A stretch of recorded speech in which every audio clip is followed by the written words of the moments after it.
सट्टिला एकादशी का व्रत केवल व्रत उपवास नहीं बल्कि पुण्य, दान और मोक्ष का मार्ग है।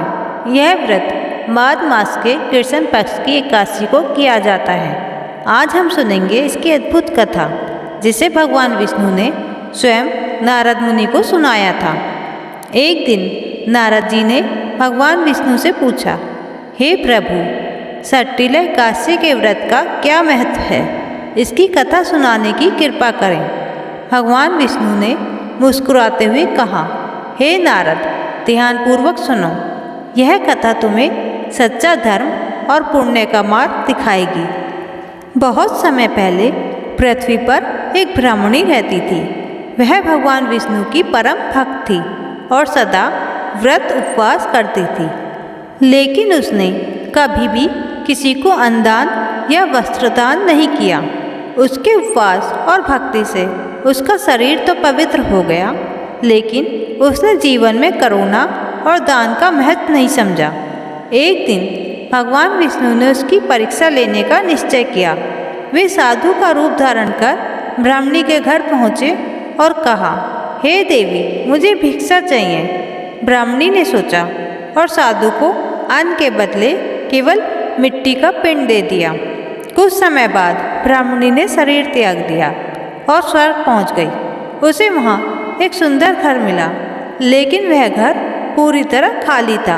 वह परेशान होकर भगवान विष्णु के पास पहुंची और पूछा, हे प्रभु, यह सब क्यों हुआ?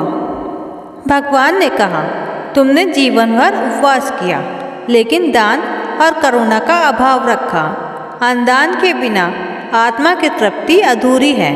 भगवान विष्णु ने ब्राह्मणी को सलाह दी कि जब देवी स्त्रियां तुम्हारे घर आए तो उनसे सट्टिला एकादशी का महात्म्य पूछो।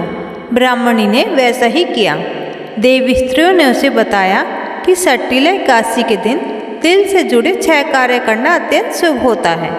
देवी स्त्रियों ने कहा, सट्टिला एकादशी पर ये 6 कार्य जरूर करने चाहिए।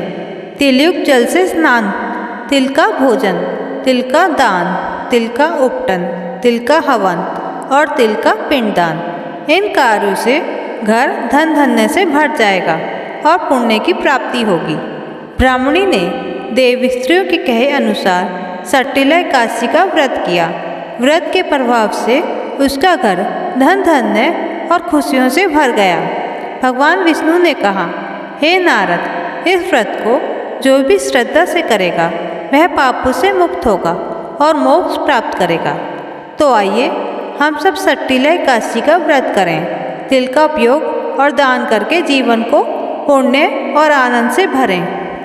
सट्टिला एकादशी की कथा सुनने के लिए धन्यवाद। इसे अपने दोस्तों और परिवार के साथ शेयर करें। जय विष्णु भगवान की।